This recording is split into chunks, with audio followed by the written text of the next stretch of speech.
এত প্রশংসা শুনে গেলাম, গিয়ে তো পুরাই হতাশ।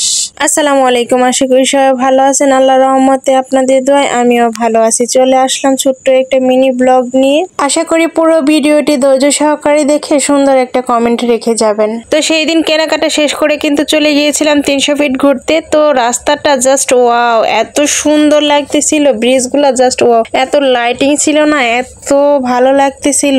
আর সেখানে ছিল অনেক অনেক দোকানপাট, আর বাচ্চাদের জন্য ছিল অনেক অনেক রাইড, মজা করার জন্য ভালো একটা স্পেস।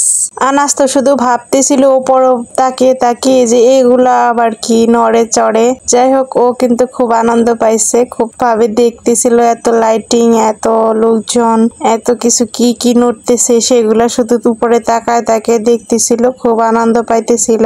আমার লাইফে কখনো আমি কাঁকড়া খাই নাই, কিন্তু 300 ফিট যাওয়ার আগে ভাবছিলাম যে ভিডিওতে অনেকেই দেখি কাঁকড়া ফ্রাই খায়, তো ভাবছিলাম মনে মনে যে 300 ফিট যদি কখনো যাই তখন কাঁকড়া ফ্রাই অবশ্যই খাবো। কিন্তু যেখানে কাঁকড়া ফ্রাই বিক্রি করে সেই দোকানের সামনে গিয়ে আমার গা গুলিয়ে উঠলো, বাজে একটা স্মেল আসলো, খাওয়ার রুচি একদমই চলে গেল জীবনের মতো। যাই হোক, ভাবি বলল চলেন হাঁসের মাংস দিয়ে চাপটি খাই। সবাই এখানে গিয়ে নাকি হাঁসের মাংস দিয়ে চাপটি খেতে নাকি ভীষণ মজা। তো আমি পুরাই হতাশ, জানি না আমার ভাগ্যে হয়তো খারাপ পড়ছিল, আমার তো একটু ভালো লাগে নাই, অন্য সব দোকানে হয়তো ভালো হয়। যাই হোক, সব মিলিয়ে আলহামদুলিল্লাহ, যা হয়েছে ভালোই হয়েছে, দিনটা অনেক সুন্দর কাটলো। তো ভিডিওটি কেমন লাগলো অবশ্যই কমেন্টে জানাবেন। সবাই ভালো থাকবেন, সুস্থ থাকবেন, আল্লাহ হাফেজ।